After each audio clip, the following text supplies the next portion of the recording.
Assalamualaikum warahmatullahi wabarakatuh. Selamat pagi anak ibu semua, salam sejahtera dan salam rahayu buat anak ibu muslim. Apa kabar kalian semua? Mudah-mudahan kita dilindungi oleh Allah Subhanahu wa taala. Amin. Anak ibu semua, meski kita belajar jarak jauh, anak ibu harus memperhatikan protokol kesehatan. Jaga kesehatan, jaga makanan, tingkatkan imun tubuh dengan makan makanan yang bergizi. Oke? Pelajaran kita hari ini adalah tema 2, subtema 2, PB4 dengan tujuan pembelajaran 1. Dengan mengamati teks halaman 72 sampai 74, siswa mampu menyebutkan informasi terkait dengan pertanyaan apa, di mana, kapan, siapa, dan bagaimana dengan tepat.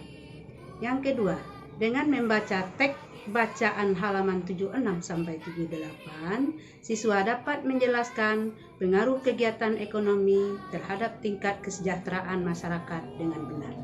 Nah, anak ibu semuanya, sekarang simak yang ibu bacakan ini, halaman 72 sampai 74. Selanjutnya, simak cerita teks halaman 72 sampai 74 dengan judul Tanggung Jawab Ade oleh Gusti Nur. Sebenarnya Ade tahu dan mengerti. Setiap hari Kak Nina selalu membantu ibu menyiapkan makanan untuk dijual, mengantarkan ke warung-warung dengan mengendarai sepeda sebelum pergi ke sekolah. Ade juga tahu Kak Nina sering terlambat tiba di sekolah karenanya. Tapi anehnya, Kak Nina tidak pernah tertinggal pelajarannya. Kak Nina di rumah selalu mengulang pelajaran yang diberikan di sekolah. Dan rasa-rasanya Kak Nina adalah orang yang paling baik di rumah ini. Dan Ade tidak pernah merasa iri bila Kak Nina dibelikan sesuatu sedang dia sendiri tidak. Tapi sekarang ini, pagi hari ini, Ade bersungut-sungut. Kak Nina sakit. Berarti tidak berangkat ke sekolah dan tidak ada yang mengantarkan dagangan ke warung-warung. Ibu sudah lama tidak bisa pergi ke mana-mana karena mudah sakit kepala. Satu-satunya yang bisa diharapkan adalah Ade. Apa Ade tidak ingin membantu ibu? Sekali ini saja, selagi kakakmu sakit. D. Ibu berkata dengan penuh harap. Ade hari ini ada ulangan. Harus berangkat lebih awal. Semalam tidak sempat belajar, jawab Ade sambil menyiapkan buku-bukunya. Wajahnya tampak cemberut. Ibu menarik napas panjang mendengarkan alasan yang diberikan Ade. Kalau sudah demikian, mau apa lagi? Biarlah saya sendiri saja, Bu. Rasanya kepala saya sudah tidak pening lagi, seru Kak Nina dari dalam kamar. Mendengar suara Kak Nina, ibu lalu meninggalkan Ade yang masih berwajah cemberut. Betul kau sudah sehat, Nina? Ibu khawatir nanti malah tambah sakitmu, kata ibu. Kak Nina bangkit perlahan dari tempat tidurnya lalu pergi ke kamar mandi. Ibu hanya mengawasi dari belakang sambil menggendong adiknya yang masih bayi. Kenapa tidak kau bilang dari tadi kalau badanmu tidak sehat, Nin? Kalau saja kau bilang selagi bapak belum berangkat, pasti bapakmu yang akan mengantarkan kue-kue dagangan kita ini, bisik ibu. Baru terasa setelah saya mandi tadi, Bu. Mulanya tak terasa apa-apa. Mungkin sebentar juga sembuh, Bu, jawab Nina sambil terus berpakaian. Ade berangkat tergesa-gesa. Ada ulangan. Begitu alasan yang disampaikannya untuk menolak tugas yang biasa dilakukan Kak Nina. Padahal ia tidak langsung menuju ke sekolah, karena di sekolah pada waktu sepagi itu masih sepi. Bahkan mungkin gerbangnya belum dibuka. Dan sebenarnya pula tidak ada ulangan. Ade sengaja menolak tugas itu karena malu. Ia tidak mau teman-temannya melihatnya naik sepeda sambil membawa keranjang kue-kue. Ia tidak mau dikata-katai temannya seperti yang dialami Alif yang mengantarkan koran tiap pagi itu. Hari masih pagi benar. Ade tidak tahu akan kemana tujuannya pada pagi itu. Apakah akan mampir ke rumah Tina? Atau Nino, lebih baik ke rumah Yopa saja. Biasanya anak itu sudah siap pagi-pagi sekali. Aku bisa meluangkan waktu menunggu siang di rumahnya, pikir Ade. Tiba-tiba di rumah Yopa, Ade ternyata harus menunggu lama sekali. Yopa masih berjalan-jalan bersama adiknya yang masih kecil. Mama Yopa sedang menata meja makan untuk sarapan papanya. Kakak Yopa sedang mengepel lantai. Papa Yopa sedang mencuci mobil. Bi Icih sedang membantu mempersiapkan makanan di dapur. Dan Ade merasa jengah menunggu di teras. Tunggu sebentar, De. Yopa cuma mengajak jalan-jalan Pina menghirup embun pagi. Tak lama lagi dia pasti kembali. Dia juga sudah siap akan berangkat, kata Papa Yopa. Mencoba menenteramkan kegundahan Ade yang sedang menunggu itu. Tapi yang dikatakan oleh Papa Yopa itu ternyata lama sekali bagi Ade. Jam dinding di rumah Yopa menunjukkan pukul 6 lebih 10 menit. Jarumnya bergerak perlahan. Ade semakin merasa tidak enak duduk di kursi teras. Tak lama kemudian, Bi Icih mengantarkan secangkir teh manis dengan ubi goreng. Silahkan diminum, Neng Ade, Bi Icih menawarkan. Saya mau berangkat dulu, Bi, jawabnya kepada Bi Icih. Lalu kepada Papa Yopa, dia pamitan sambil bergegas pergi. Terima kasih Om, saya mau berangkat saja dulu. Mau mampir ke rumah Nino Om. Ia tiba-tiba gugup. Papa Yopa keheranan, demikian pula Bi Icih. Mereka heran melihat Ade tiba-tiba pergi dan melangkah lebar-lebar meninggalkan rumah itu. Semua orang sibuk, semuanya bekerja. Semuanya, tanpa kecuali. Kak Nina juga. Padahal Kak Nina sedang sakit karena tanggung jawabnya sebagai anak tertua dan juga karena terasa sayangnya kepada keluarga. Kak Nina berpayah-payah pergi mengantarkan kue, padahal Kak Nina sakit. Bagaimana kalau sakitnya bertambah parah?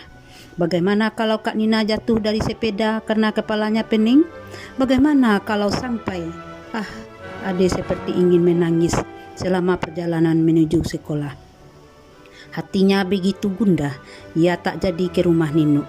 Sekolah masih sepi, baru beberapa anak saja yang datang. Selama pelajaran berlangsung, Ade tidak bisa memusatkan perhatiannya pada pelajaran. Beberapa kali ditegur Pak Adi karena melamun. Ia ingin segera pulang, ingin segera menjenguk Kak Nina. Mungkinkah Kak Nina tambah parah sakitnya? Mungkinkah Kak Nina jatuh dari sepeda karena kepalanya pening? Lalu ada kendaraan yang menabraknya. Hap! Kau sakit, Ade? Tiba-tiba terdengar teguran Pak Adi. Ade gelagapan, rupanya tadi ia melamun selama Pak Adi menerangkan. Pak Adi lalu menghampirinya, meraba keningnya. Ade jadi terharu. Kepalamu hangat, pulang saja ya, nanti bertambah parah, kata Pak Ade. Ade menurut, ia bergegas meninggalkan sekolah. Ade berjalan dengan setengah berlari, agar secepat mungkin bisa tiba di rumah melihat Kak Nina. Dengan tergopoh-gopoh ia masuki rumah. Ibu sampai keheranan melihat sikapnya. Langsung menuju ke kamar Kak Nina. Dan Kak Nina terbaring di pembaringannya. Ade seperti ingin menubruk kakaknya yang sedang terbaring itu. Kak Nina jadi terheran-heran dibuatnya. Ada apa, Ade? Kenapa kau tiba-tiba begini? Tanya Kak Nina. Maafkan aku, Kak. Sebenarnya aku tidak ada ulangan. Aku cuma malu mengantarkan kue-kue itu. Ade langsung saja menangis. Suaranya jadi tidak jelas terdengar. Sudahlah, jangan menangis. Yang penting kau sudah menyadari kesalahanmu dan tak akan mengulanginya lagi. Untuk kali ini tak apa-apa. Kakak memaafkanmu, De. Lembut suara Kak Nina menyejukkan hati Ade, mengobati rasa sesalnya agar tidak berkepanjangan.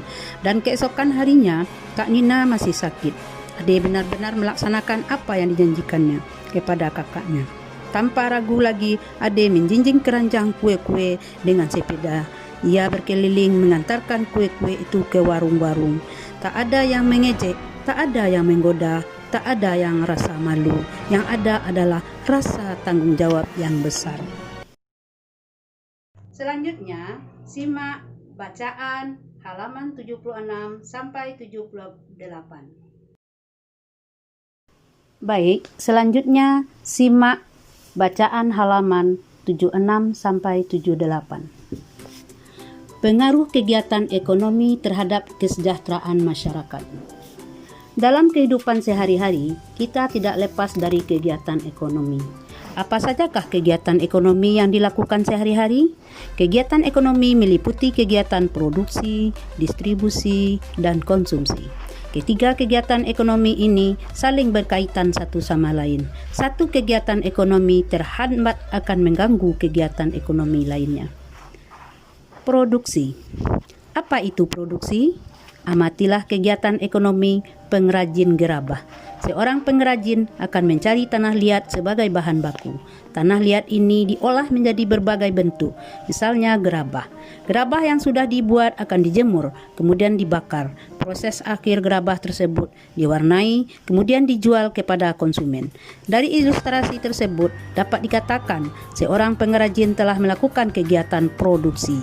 Jadi, produksi adalah kegiatan menghasilkan barang dalam rangka memenuhi kebutuhan hidup.